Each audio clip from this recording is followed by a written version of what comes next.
Mobile एक भयंकर सत्य. लहान मुलांच्या आईवडिलांनी नक्की ऐका. याचा 100% तुम्हाला उपयोग होईल.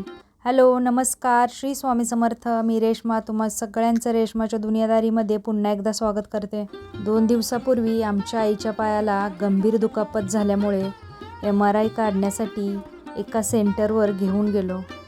पाय कमरेपासून खूप दुखत असल्याने लवकरात लवकर MRI काढण्यासाठी मी विनंती केली आणि लगेच सर्व कार्यालयीन बाबी पूर्ण करून MRI करायला घेणार एवढ्यात एक ॲम्ब्युलन्स त्या सेंटरवर आली. ॲम्ब्युलन्सचा आवाज, डॉक्टरची धावपळ आणि नातेवाईकांच्या गाड्यांची लगबग हे सर्व बघून अंगावर शहारेच आले. कदाचित ॲक्सिडेंट झाला असावा. नक्की काय झालं होतं याची कल्पना नव्हती.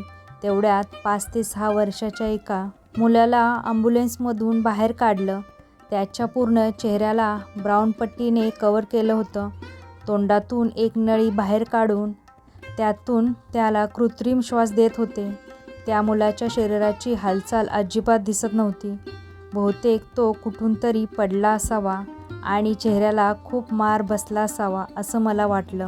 मला पुन्हा ऑफिसमध्ये बोलवून डॉक्टरांनी विनंती केली की आमचा पेशंट एकदम सिरियस आहे, मेंदूचा MRI करायचा आहे, तरी कृपया तुमच्या पेशंटच्या आधी आम्हाला नंबर द्यावा. एकंदर ती सगळी धावपळ आणि रडारड बघून मी लगेच होकार दिला. माझ्यासमोरूनच त्या मुलाला स्ट्रेचरवरून MRI मशीन रूममध्ये घेऊन गेले. त्या मुलाचे वडील माझ्याच वयाचे असल्याने त्याच्या डोक्यात चाललेल्या विचारांचा काहोर मला कळत होता. डोळे पाण्याने भरले होते. त्या मुलाला आतमध्ये नेलं. त्याचसोबतच डॉक्टर आत गेले आणि त्यांचे सगळे नातेवाईक बाहेर बसले. रूमच्या बाहेर मी आमच्या आईच्या बाजूला बसलो होतो.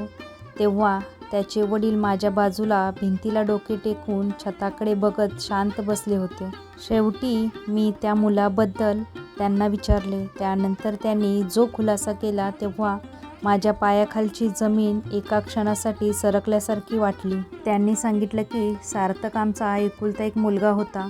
लग्नानंतर 5 वर्षांनी झाला. घरामध्ये त्याचे सगळेजण खूप लाड करतात. काही दिवसांपूर्वी त्याचा स्वभाव खूप चिडचिडा झाला होता.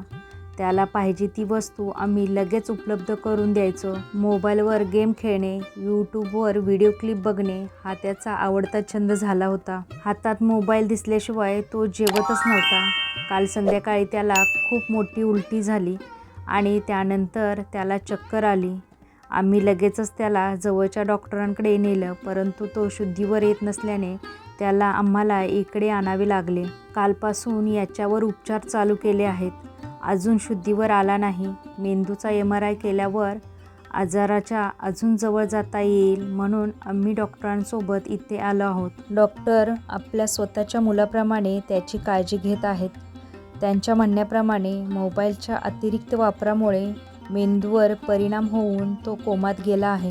हे सगळं ऐकून मला माझ्या डोळ्यासमोर मोबाईलवर खेळणाऱ्या अनेक मुलांचे चेहरे आले होते. तिकडून बाहेर पडल्यावर ही सगळी घटना मी माझ्या पत्नीला फोनवरून सांगितली आणि आपल्या मुलाबद्दल कशी काळजी घ्यावी हे ठरवलं. तिने सुद्धा आमच्या मुलाला त्या दिवसापासून अजिबात मोबाईल दिला नाही. हे सगळं बघून शेवटी रात्री माझा मुलगा म्हणाला की जर तू मोबाईल देत नाहीस तर तू माझ्यासोबत खेळ. हे वाक्य साधं आहे पण आईवडिलांना खूप काही शिकवण्यासारखं आहे. आपण आपल्या मुलांना योग्य तो वेळ देत नसल्याने ती मुलं दुसरा आसरा शोधतात आणि तो म्हणजे एकमेव मोबाईल.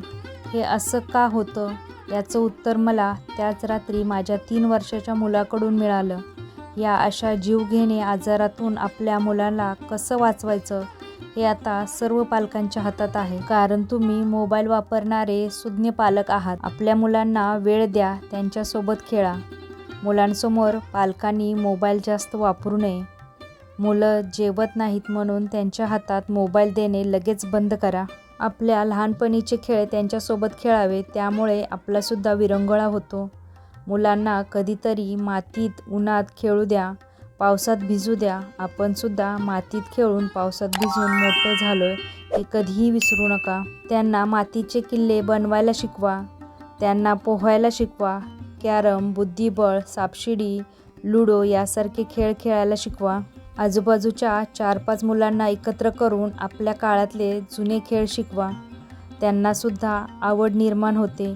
आपण हेच करत होतो आणि हेच करत आपण पण मोठे झालो, हे कधी विसरू नका. कदाचित हे सर्व करताना पालकांना कंटाळा येईल, पण आपल्या मुलाला कोमात जाण्यापासून वाचवायचे असेल आणि हसतमुखी कुटुंब बघायचं असेल तर हे करायलाच पाहिजे. यामधून पालक आणि मुले यांचे नाते अजून घट्ट होईल.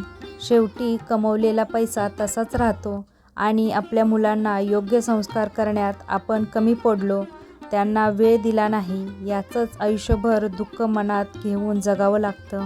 तुम्हीसुद्धा हा व्हिडिओ जास्तीत जास्त शेअर करा, म्हणजे मुलांना या मोबाईलपासून सुटकारा भेटेल आणि मुलांचा जीव वाचेल. तुम्हाला जर आजचा व्हिडिओ आवडला असेल तर व्हिडिओला जास्तीत जास्त लाईक करा. चॅनलवर नवीन असाल तर चॅनल सबस्क्राईब करा. पुन्हा भेटूया आपण उद्याच्या नवीन व्हिडिओसोबत. तोपर्यंत सगळ्यांना श्री स्वामी समर्थ. जय जय स्वामी समर्थ.